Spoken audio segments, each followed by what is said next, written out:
জিয়া পরিবারের বিরুদ্ধে যে ষড়যন্ত্র হচ্ছে, দেশের স্বাধীনতা সার্বভৌমত্বের বিরুদ্ধে যে ষড়যন্ত্র হচ্ছে, আগামী দিনে গণতন্ত্রের বিরুদ্ধে, গণতন্ত্র প্রতিষ্ঠার বিরুদ্ধে যে ষড়যন্ত্র হচ্ছে, আপনাদের উপস্থিতি, আপনাদের ঐক্য আজকে সকল ষড়যন্ত্রের জবাব দেবে ইনশাআল্লাহ। ওই পাশে যান, ওই পাশে যান, নিতে পারতেছেন, ওই পাশে যান, ওই পাশে এদিকটা যান।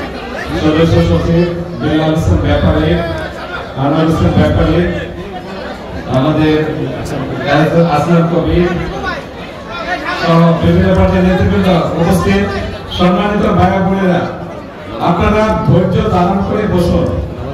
শেষ পর্যন্ত যারা থাকবেন তারাই পরীক্ষায় সফল হবেন। যারা আসেন এবং চলে যান সেটা কিন্তু ভালো দেখে না। আমরা বলতে চাই, আজকে এই সম্মেলনে আপনাদের ঐক্যের মাধ্যমে আজকে দেশের বিরুদ্ধে যে ষড়যন্ত্র হচ্ছে, বিএনপির বিরুদ্ধে যে ষড়যন্ত্র হচ্ছে, জিয়া পরিবারের বিরুদ্ধে যে ষড়যন্ত্র হচ্ছে, দেশের স্বাধীনতা সার্বভৌমত্বের বিরুদ্ধে যে ষড়যন্ত্র হচ্ছে, আগামী দিনে গণতন্ত্রের বিরুদ্ধে, গণতন্ত্র প্রতিষ্ঠার বিরুদ্ধে যে ষড়যন্ত্র হচ্ছে, আপনাদের উপস্থিতি, আপনাদের ঐক্য আজকে সকল ষড়যন্ত্রের জবাব দেবে ইনশাআল্লাহ। কেউ যাবেন না, ঐক্যবদ্ধভাবে থাকুন।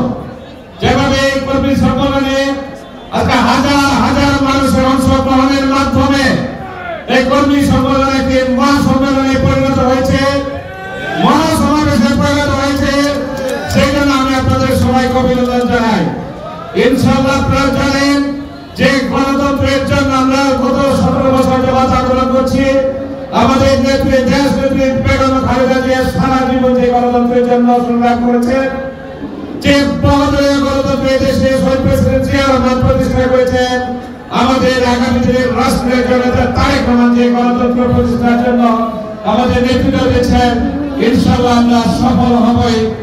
আজান হচ্ছে এবং নামাজের জন্য 15 মিনিট বিরতি। সবাই ধন্যবাদ। আসসালামু আলাইকুম।